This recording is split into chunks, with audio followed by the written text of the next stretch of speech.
حي على الفلاح.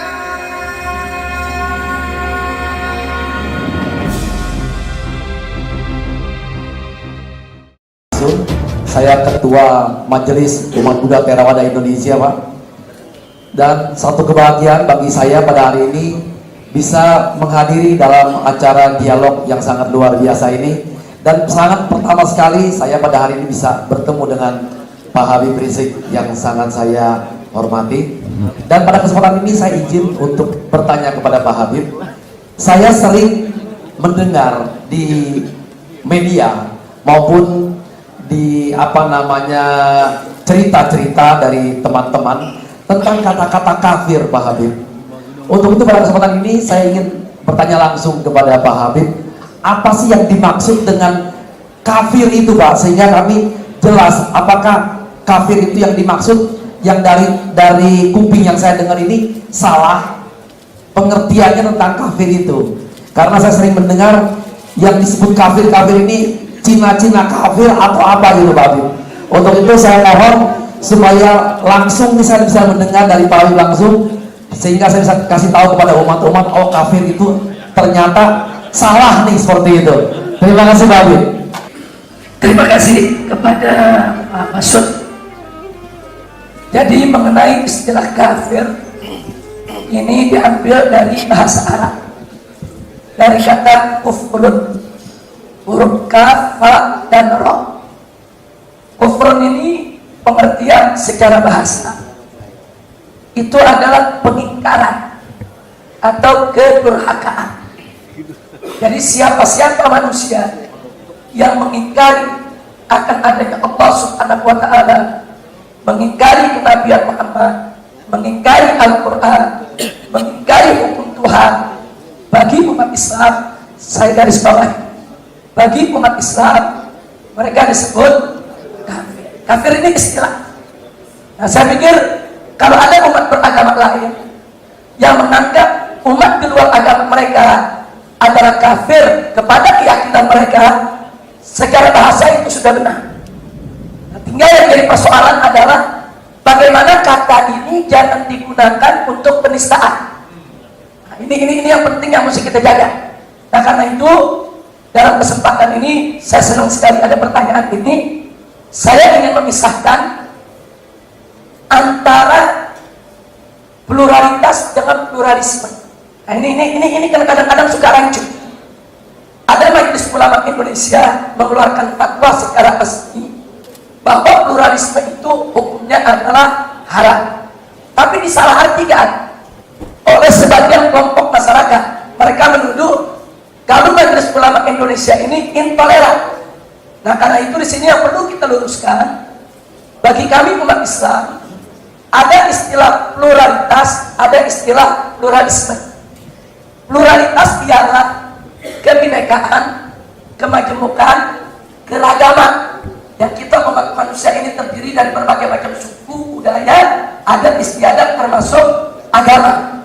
Nah, ini dalam negara Islam ini disebut, ini pluralitas ini wajib dihargai. Jadi kalau pluralitas itu kami terima, dihargai. Kenapa? Karena ini merupakan satu keniscayaan yang tidak mungkin dalam kehidupan manusia. Umat manusia ini disatukan dalam satu akidah, satu agama, satu suku, satu bangsa, tidak bisa. Allah berfirman dalam Al-Quranul Karim, faqala ta'ala walau sya'a rabbuka laja'ala an-nasa ummatan wahidah wa la yazaluna mukhtalifin. Jadi dalam ayat ini artinya Allah mengatakan walau sya'a rabbuka, andai kata Tuhanmu menginginkan, laja'ala an-nasa ummatan wahidah, Tuhan maha mampu untuk menjadikan manusia sebagai umat yang satu. Akan tetapi ketentuan Allah wala yazaluna mukhtalifin, ternyata manusia itu akan selalu berbeda di antara mereka. Nah, karena itu Islam menerima pluralitas sebagai satu keniscayaan yang harus dihargai, yang harus diakui keberadaannya, dan wajib kita menjaga toleransi antar perbedaan-perbedaan ada. Itu pluralitas.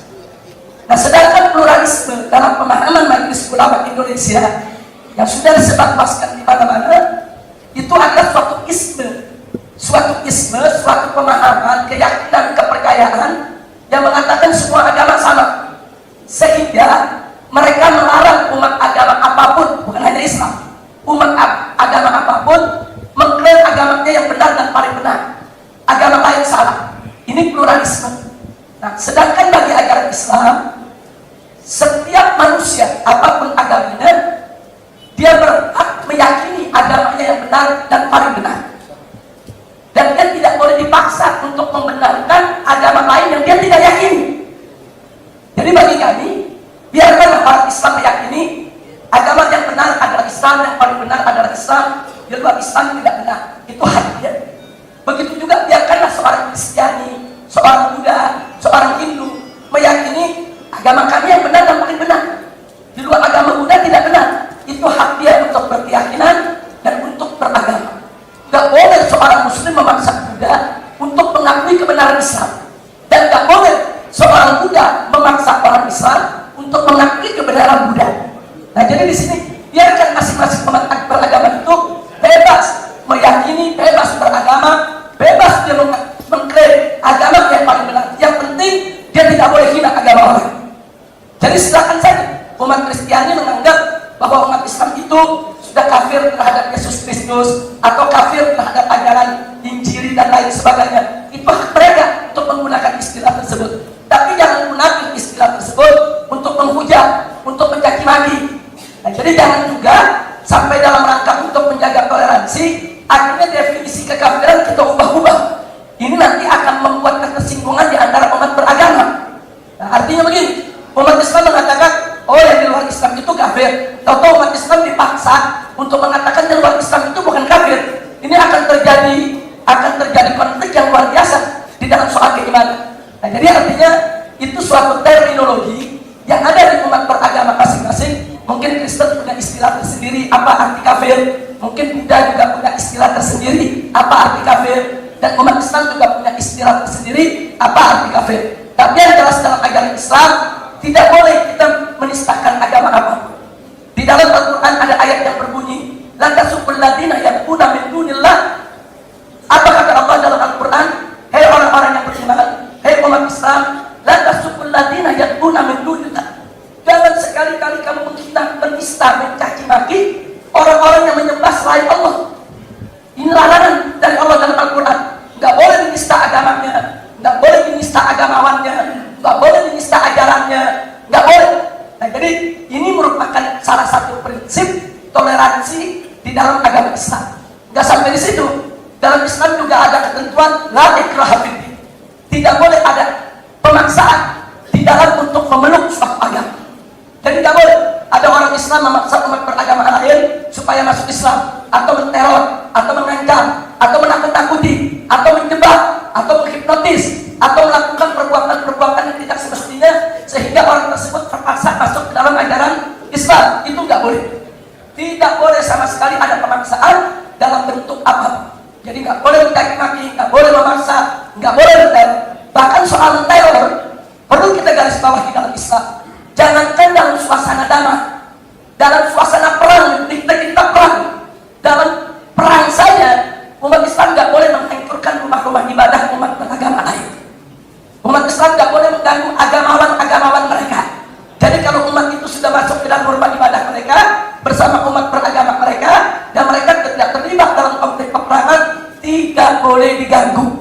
Nah, jadi demikianlah saking toleransinya diajarkan dalam ajaran Islam. Yang terakhir, ada satu pesan dari Nabi Muhammad SAW. Ini hadis dipegang, harus wajib dipegang oleh umat Islam. Nabi mengatakan, man ada demiyan fa'ana qasabtuhu yawmal qiyamah. Nah, ini ada istilah lagi, ada istilah kafir, ada istilah dhimmi. Nah, dhimmi itu maksudnya orang di luar Islam yang hidup di tengah-tengah umat Islam, dan dia menjadi warga yang baik. Dia nggak pernah mengganggu umat Islam. Dia bergaul, dia membangun bersama, dia membangun kebersamaan. Apa kata Nabi? Man ada demi, kalau ada orang Islam yang mengganggu orang-orang non-Muslim, yang tidak mengganggu umat Islam, warga yang baik di tengah umat Islam, fa'ana khasbu, aku akan jadi musuh dia. Khasabtuhu yawmal qiyamah, aku musuhi dia di hari kiamat. Jadi artinya Nabi Muhammad SAW sebagai nabinya umat Islam, sebagai rasulnya umat Islam yang dicintai, sudah memberikan amanah. Jangan coba-coba mengganggu umat beragama lain. Nah, jadi kalau kita bicara konteks jihad itu membela diri. Manakala ada musuh-musuh Islam yang menyerang Islam, yang menghancurkan Islam, itu konteks jihad berlaku. Nah, tapi kalau nggak ada serangan, nggak ada gangguan, kita nggak bicara jihad. Yang kita bicara adalah dakwah. Tidak boleh memaksa orang di luar Islam, kemudian mengancam, menteror agar mereka itu masuk dalam Islam. Tapi kalau mendakwahkan boleh.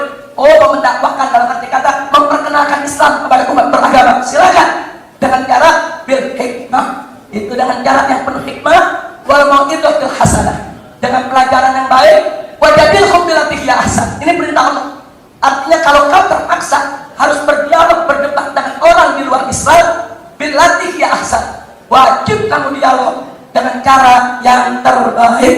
Nah, inilah di antara prinsip-prinsip toleransi dalam Islam. Jadi tidak usah terlalu gerah dengan istilah-istilah dini, istilah kafir dan lain sebagainya. Itu terminologi di dalam pelajaran akidah umat Islam.